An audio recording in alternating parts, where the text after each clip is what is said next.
Everybody's looking for off-grid living loopholes. A secret location they can live where the land is unrestricted. Maybe they don't need to follow any rules. Some way to skirt the legal system. And I spent years researching those same shortcuts. But today, guys, I'm going to share with you the biggest off-grid shortcut that nobody shares with you. And it's a lot more boring than a hack. A lot of people spend a lot of time trying to find shortcuts and hacks and what kind of tricks they can come up with to start their off-grid homestead. And in my experience, well, that's what's going to cause the most trouble for you. Having to pay fines down the road, having to constantly look over your shoulder. For me, permitting the cabin and just following the rules was by far the easiest way to do it. And yes, it's monotonous up front. It's simple, but it's a long, drawn-out process. But you pay that investment up front, and then you never have to look over your shoulder for the rest of your life. I moved off-grid in 2020, and I did the same thing most people do. I had never done it. I didn't have experience.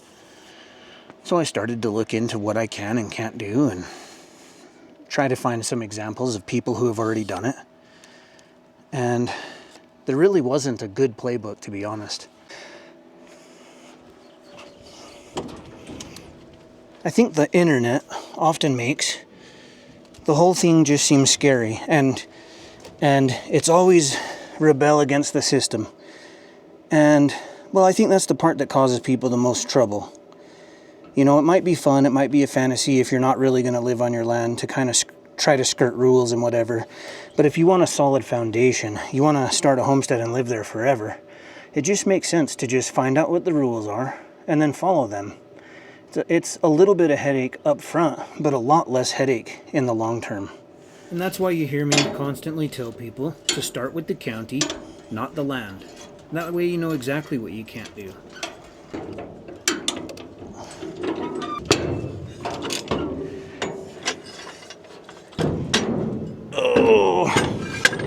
Don't get me wrong, it's not like I wasn't stressed out along the way figuring out how to permit my cabin for the first time. But here's something that's pretty cool is you can look at this deck here inside this trailer.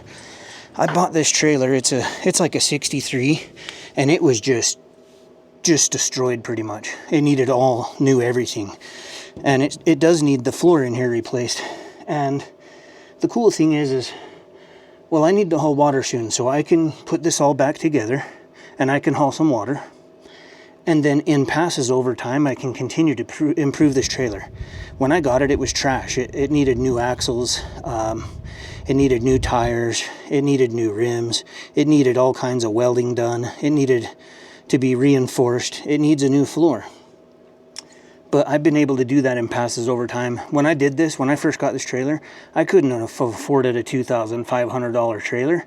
And really, that's what this trailer is worth to me. And I just need to replace these boards here as soon as I can. But it'll get by for now. And, you know, you can do the same thing with your land. As you can buy potential and then invest in it.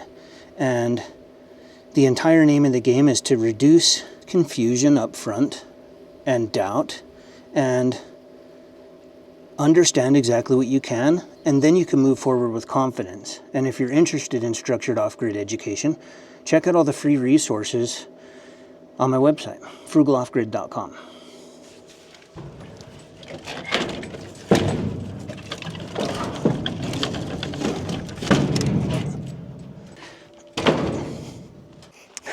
And another good point to make is I could have half-assed that, you know. I didn't have to put on the extra piece of metal. I could have got by. But when you do things right the first time, I swear it just makes things easier.